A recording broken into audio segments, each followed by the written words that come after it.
Good afternoon. I'm here with Derek Puzzuoli, candidate for Overland Park City Council Ward 2. On behalf of the Johnson County Public Policy Council, thank you, Derek, for being here today. Thank you. The Johnson County Public Policy Council is made up of 10 chambers of commerce in Johnson County. Our goal is to provide information about public policy issues impacting area businesses. You ready to get started? I'm ready. As a candidate, what are your top 3 policy issues? Number one, I believe that Overland Park is overusing tax increment financing and community improvement districts to finance new development projects. I believe that instead of pledging future gains in tax revenue to give back to the developers, we should be using that revenue to improve our own infrastructure, and we can encourage reasonable and responsible development that way. Number two, I believe that we should be fostering connections between the schools and the community. One way we can do this is by organizing volunteer groups with our schools, and these groups can help with park maintenance and cleanup, and we can save money in the budget that way. And number three, I believe that we should be ensuring that our first responders have all the resources necessary to be able to continue to protect our community. And one way we can do this is by working with our first responders to organize local citizen groups such as neighborhood watches to continue to better protect our communities. Great. At 13.566 mils, Overland Park's tax rate is approximately half of our neighboring communities and remains the lowest of any first-class city in Kansas.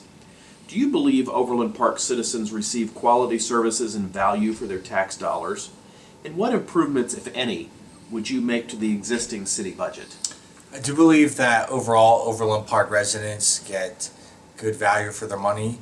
One improvement I would make is ensuring that we pledge more money for road maintenance and construction. By using our property taxes wisely, we can encourage reasonable and responsible development by improving our own infrastructure. What role, if any, do you believe the city should play in economic development to bring jobs and capital investment to Overland Park? The city plays a vital role in doing this. One way that the city will encourage economic development is by ensuring that we have one of the safest communities in Kansas City, and we can do this by ensuring that our first responders have all the resources they need. Another way that the city plays a vital role in encouraging economic development is by ensuring that we have well-maintained infrastructure that can support new development.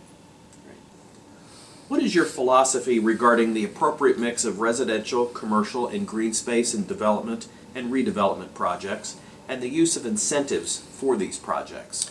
Zoning for residential, commercial, and green space is always a hot topic issue. As the city continues to grow, we need to make sure that we have reasonable and responsible development. I've talked with many residents as I've been canvassing neighborhoods, and a lot of people are concerned that a lot of the new development is causing an increase in traffic and congestion and ruining some of the charm of Overland Park. And I believe that we should not be using tax increment financing as an incentive for new development. I believe that the property tax revenue is better used on improving our own infrastructure and encouraging development that way. What do you think the 3 greatest opportunities are for Overland Park's economy in the next 10 years, and how would you capitalize on them? Number one, I believe that Overland Park can encourage young people to move here and work here, and the best way to do that is ensuring that we have affordable housing and we don't have too many new apartment complexes that are out of most young people's price range. Number two, we can encourage families to move and work here, and the best way to do that is ensure that our schools are well funded and remain one of the best and remain some of the best school districts in the nation. And number three, Overland Park can encourage people from the Kansas City metro area to come here for leisure on the weekends, and we can do that by ensuring that we don't overdevelop downtown Overland Park, and it maintains its charm, and we continue to make improvements to community events such as the farmers market.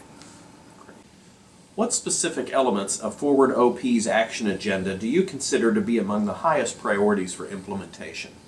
I believe the highest priorities for implementation are living, learning, and innovating. Living, it should be a top priority because without affordable housing, a lot of young people and families will not be able to move here. Learning should also be a top priority because the best way to attract new talent to an area is to have some of the best schools in the country. And number three, innovating. I know a big issue with a lot of the residents is how can Overland Park work with state and federal agencies to reduce emissions and pollution. And at the local level, we can come up with a lot of different programs where we can reduce our carbon footprint while Topeka and Washington are busy debating how to do it. At the local level, you always have the opportunity to enact change swiftly. As the second largest city in the metro, what is your philosophy on the role Overland Park should play in terms of metro area issues? Overland Park needs to set the example when it comes to effective collaboration and interaction with our first responders, schools, and local businesses to cultivate a thriving local economy. And finally, as we wrap up, tell us why you're seeking public office. What do you believe most distinguishes you from your opponents in this race, making you best suited to serve? So it's quite simple. I'm running for elected office because I miss public service. I was in the Coast Guard for 5 years, and the last 3 years I've been working in the intermodal transportation industry. So I believe that my experience in the Coast Guard as well as in logistics makes me suited to be able to tackle a wide range of issues and problems facing Overland Park. Well, Derek, thanks for joining us this afternoon, and we wish you the best of luck in the election. Thank you.